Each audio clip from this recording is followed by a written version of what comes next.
Siz neler?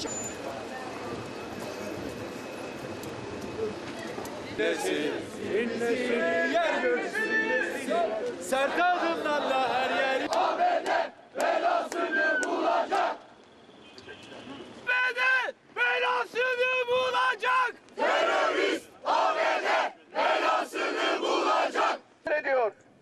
Obama büyük Kürdistan'la beraber büyük Ermeni bulacak. Terörist ABD belasını bulacak. So we are against American imperialist policies and also the government which is collaborating with American imperialism. Obama is no different for us.